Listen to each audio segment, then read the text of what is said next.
Washington, U.S. President Donald Trump, seeking to shore up evangelical support ahead of the November election, addressed the country's biggest annual anti-abortion rally on Friday as the Senate sat in judgment nearby at his impeachment trial.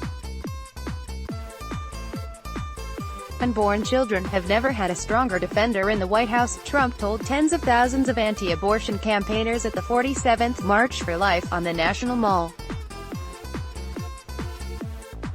Trump, the first president to address the annual event in person, assailed Democrats for supporting abortion rights and claimed that religious liberty was under attack.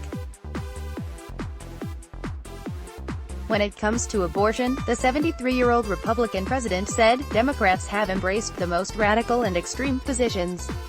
We have taken decisive action to protect religious liberty, he added.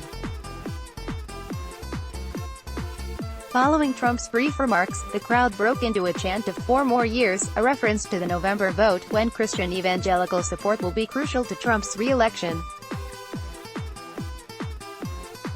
I vote pro-life, said signs held by members of the crowd. Trump made only a single reference to the impeachment trial going on just down the street that could see him removed from office for abuse of power and obstruction of Congress.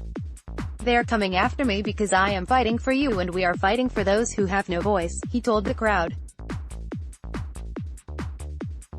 And we will win because we know how to win. Beverly Atkins, 55, drove 13 hours from Alabama to attend the rally. Life begins at conception, Atkins told AFP. We don't think you should destroy that. As for impeachment, she said Democrats have no evidence that Trump did anything wrong. The 7 Democratic impeachment managers are to make their final arguments at Trump's Senate trial on Friday. White House lawyers will then have 24 hours, starting at 10 a.m. 1500 GMT, on Saturday, to present their defense of the president, who was impeached by the House of Representatives on December 18.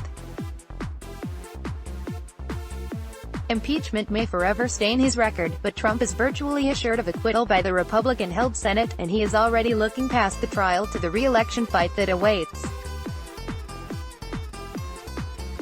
Before entering politics, Trump defended abortion rights, but he has increasingly aligned himself with the anti-abortion movement as he works to firm up his electoral base.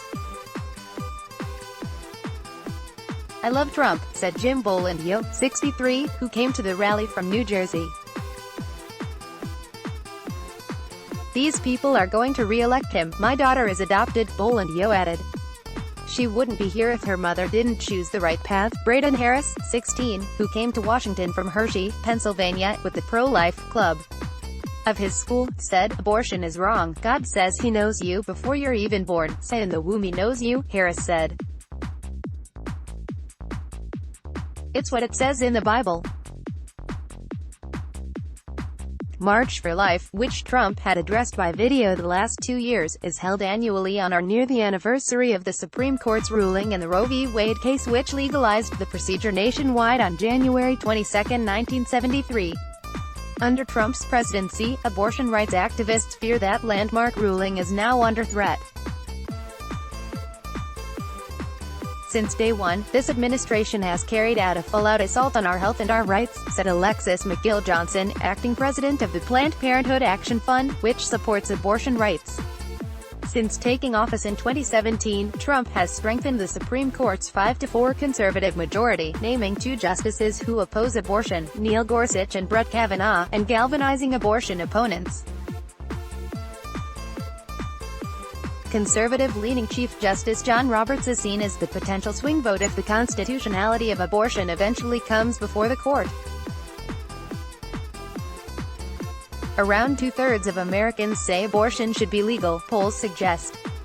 But while Roe v. Wade remains the law of the land, numerous states have taken measures to limit access to the procedure.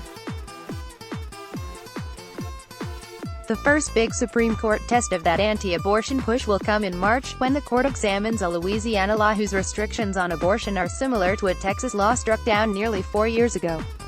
Like each year, the march wound its way from the National Mall towards the Supreme Court near the Capitol, where senators are sitting as jurors in Trump's impeachment trial. Republicans hold a 53-47 edge in the Senate, and a two-thirds majority of the 100 senators would be needed to convict and remove the president from office. Let's block ads. Why?